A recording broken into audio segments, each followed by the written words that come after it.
یەکخستنی ناوماڵی کورد وڵی ئەوە هەدەفی ئێمە بووە خۆشەوە. سەرەڕای بانگەشەکانی ڕیفراندۆم و وروژاندنی پرسی سربەخۆیی و تۆمەتبارکردنی لایەنەکانی دیکە بە پەیوەستبوون بە عێراقەوە، پارتی دیموکراتی کوردستان لە وەرگرتنی پلە و پۆستەکانی حکوومەتی عێراق بەردەوامە.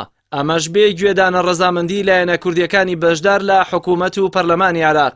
لە ماوەی ڕابردوودا پارتی چەند پۆستێکی باڵای لە حکوومەت و پەرلەمانی عێراق وەرگرتووە، لەوانە پۆستی ئەمینداری گشتی ئەنجومەنی نوێنەرانی عێراق کە پلەکەی وەزیرە. ئەمەش دووەم پۆستە لە ماوەی ڕابردوودا پارتی لە بەغدا وەریدەگرێت دوای وەرگرتنی ئەندامی هەمیشەیی کۆمسیۆنی مافی مرۆڤ کە ئەویش بە هەمان شێوە پلەی وەزیری هەیە. هاوکات ئەندامێکی یەدەکیشی لە هەمان کۆمسیۆن پێدراوە، لە کاتێکدا کۆمسیۆنەکە تەنها دوو ئەندامی یەدەکی هەیە. لە ئێستاشدا پۆستی سێمی پارتی کە لە بەغدا وەریدەگرێت چاوەڕوان کراوە بەو پێی کاندیدەکەی پارتی پاڵێراوی یەکەمە بۆ وەرگرتنی پۆستی سەرۆکی کۆمسیۆنی باڵای هەڵبژارنەکانی عێراق. ئەمەش جگە لەوەی پێشتر کادێرێکی پارتی پۆستی بەڕێوەبەری گشتی هێڵی ئاسمانی عێراقی پێدراوە.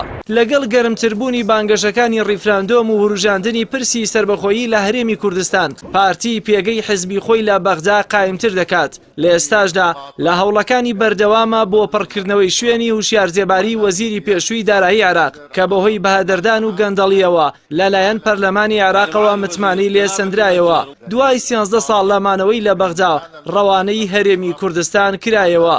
بەرپرسانی پارتی بێگەڕانەوە و پرسکردن بە لایەنە کوردیەکان هەموو ئەو پلۆپۆستانەیان لە بەغدا وەرگرتووە، لە کاتێکدا پارتی بەردەوام ئەو لایەنانە با پەرتەوازەکردنی دەنگی کورد لە بەغدا تۆمەتبار کردووە.